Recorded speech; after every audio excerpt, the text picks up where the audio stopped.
Sugababes with Nadia Jae. All right, Nadia Jae here on the One Extra Breakfast Show. And honestly, 15-year-old me would be shaking right now because I have the Sugababes in the room. And I don't mean the Sugababes other lineups you might have known. No, I'm talking the original. I have Siobhan, I have Mutia, and I have Keisha in the building. Everyone make some noise.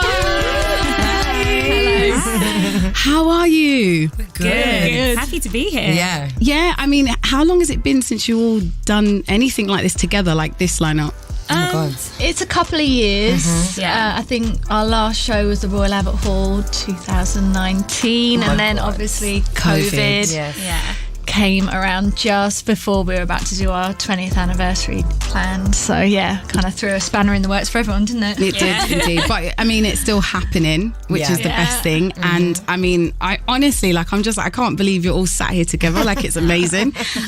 We could go all the way back. You know, you have achieved so many amazing things together. We'll talk about the fact that you had 6 #1 singles. I mean, Keisha, I guess I'm going to come to you first because you've been a babe from the beginning and you've gone through different changes and lineups and etc. So talk to me about the journey. What's it been like? It's been definitely a great journey.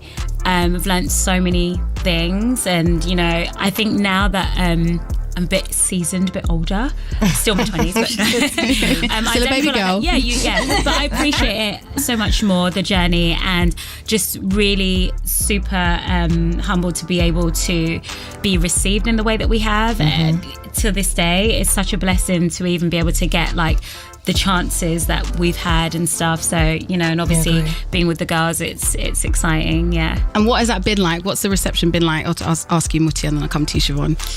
To be honest, it's just really, really nice to get back with girls that, you know, we've got our history together, and it's just nice to kind of carry on where we left off. So yeah, it's just some really exciting times, to be honest. I don't know, I'm still buzzing from the few shows that we've been doing. Yes. So it's we'll good. talk about those in a second as well. Siobhan, I mean, you look exactly the same. Like, you're just, all of you do. For you, what's it been like? Because you, I mean, for us that are fans, we've seen least of you the most, and you know, you've come back and it's like, I'm just looking at you like, wow, this is the original Sugababe. So what's it been like for you, the journey? I mean, yeah, I went off and had like a completely different career.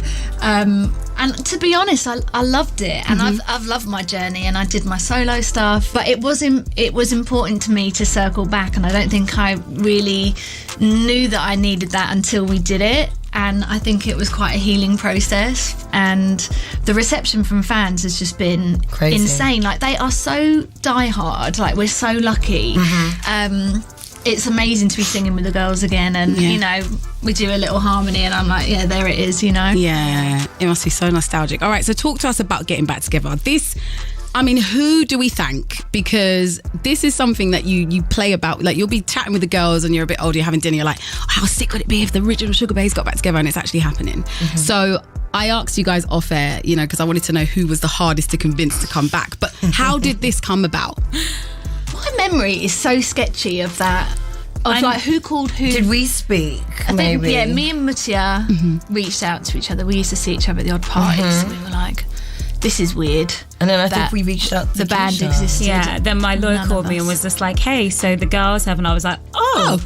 And I had it'd only really been maybe like a year or two since I had left like the other lineup. So I was girl banded out, I thought. But I always, throughout my whole career, I felt like the One Touch album came out and it was brilliant. And I felt like, oh, it just left on this sort of like, you know, your favorite episode and what happens next. I always felt that about this lineup. So, you know, we did say off air that the girls feel like I resisted the most. I did at first, but that was because I just need to adjust to the PTSD was still funny. I mean, I was going to say, I'm not being funny, Keisha, but like, you know, we have to give you your props because you have to remember all these other different band members and you're singing, and that the emotional journey you would have to go through just by losing people and getting new people. And, you know, I think the only person that could understand is probably Beyonce herself, because the lineup, it was different, but you still were you, and you were having to grow in that. It was really difficult. I think, especially like, I think with Mutia, when Mutia left, because we grew up together, I think after Siobhan left, we had, there was still Mutia there. So it kind of like had my childhood sort of, and it felt like the essence of Sugababes. And then I guess when Mutia left, I was just like, oh, and then there was one. And yeah. It kind of, it felt like that. But, we made it work for whatever it was. But I definitely feel like with us three, it's always felt so natural with us since we were kids. And I'm just like super happy that we are here today, and I'm excited. All right, well, do you know, all this chat, we're going to come back and talk about where you've been, where you're going to be as well, because super exciting lineups I've been seeing you on. We'll talk about that in a second. I think it makes sense for us to play Overload. Yeah. When was the last time you guys heard this? The other day. The other day. Yesterday. Like literally. Although I have to say, I'm loving like the updated version. I was going to live. say, Oh, it's so much fresher. Like, I mean, I'm always going to love the record, but you play it a lot, and it just never sounds like it gets old. Yeah. I mean, It it's too doesn't. much of me But saying what that, our but it new does. band have done with Yeah. it, I just love it. Yeah. Okay, well, we're going back to the original. All right, so for those that remember, we're going to press play. Actually, girls, you want to introduce it? So go for it. Okay. There you go. All right, here's our first ever single, Overloads. One extra breakfast with Nadia Jae.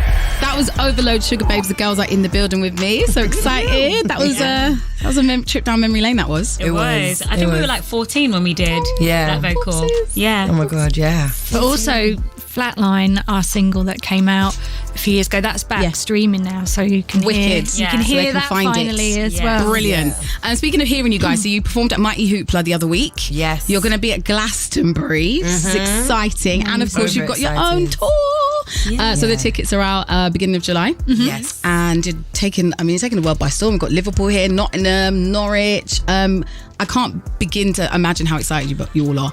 Overly excited. Yeah. Really, really excited. I think most artists would agree that the two things that you love the most, or that I guess you go into it for, is literally to do the creative process, to write and stuff, and then to perform. Okay. So a tour is just like it's one of the best things to do. So Performing excited. live. Any special guests? People like to be bringing out people nowadays. We haven't we haven't even thought about it. No. Don't just be Babeses. Maybe. babes. Just be the Babeses. That's all we need. Oh. I want to play a little game with you guys before you go. We're just going to we're going to get to know the Babes again, because it's been a few years. So I want to know, I guess you can all agree as to who you think this would kind of apply to. But we'll start nice and easy. Who's the most likely to apologise first in an argument? Mutia. Yeah, most probably. What? Mutia. Yeah. That's her strongest point. Mutia's You strongest are point. so stubborn. Oh, I'm She's stubborn. Yeah, but I know how to say sorry. She Okay. knows how to say sorry. I do. 100%. Nice. That's Stubborn my- is good, So but do sorry I. is my first Yeah. thing. Okay, all right. Okay, cool. All right. All right. Yeah. I'll let you have that. 100%. Let her have that. Right. That's your thing, for sure. For sure. Like that. Like that. Okay, who's the perfectionist of the band? So who would want to record lines over and over again? Keisha. All day. right? Keisha for sure. Yeah, I'm working through it. But yeah, I'm quite critical. It's a great habit. All right, who would have had the wildest industry party stories? Mutia. Yeah? Maybe so. Oh, yeah. I mean, I've been to a few in my time. And And a close second, Keisha, then. Yeah, Yeah, I close think second, Keisha, 'cause I and got then maybe something coming Siobhan to mind afterwards. now, yeah. Okay, cool. Who takes... I'm saying nothing. Yeah, babes. I just want to know what's going on in her mind. Oh, I'll tell you off. Off air. Who out of the three of you takes the longest to get ready? Keisha. Yeah, most Yeah. probably actually, yeah. Yeah, probably. She's Keisha. very indecisive. A Right. Libra, true Libra. Oh, yeah, proper air sign. Got ya. Who's most likely to be on time? Oh, I am. No, I'm the most likely to be on time. You're the most likely to be early. Oh, you're Good. All right. Well done, Siobhan, because that was the question. That's All right, I true. like Wasn't that. early, it was on time. Yeah. I do get there extremely To, early. to the minute, I'm always on time. Okay. Although maybe I'm a- not since I've had children. Right, it But beats Butcher, like that. you were always like an hour and a half early or I something. don't I'm just mind round the though. corner and I'm like, Why? I do wake up every day like 3 a.m. Which brings- It's a habit. which brings us to who is always late. That was my next one. Siobhan, just, yeah. Yeah. I'm getting better now. I do think I'm better. And it's like, it's not crazy. She's working on She it. might only be an hour late now. Okay. No, 10. Oh, wait. Well, 10 minutes. Yeah. 10 minutes. For my Addison Lee, You like have- getting in the you car have and thought stuff.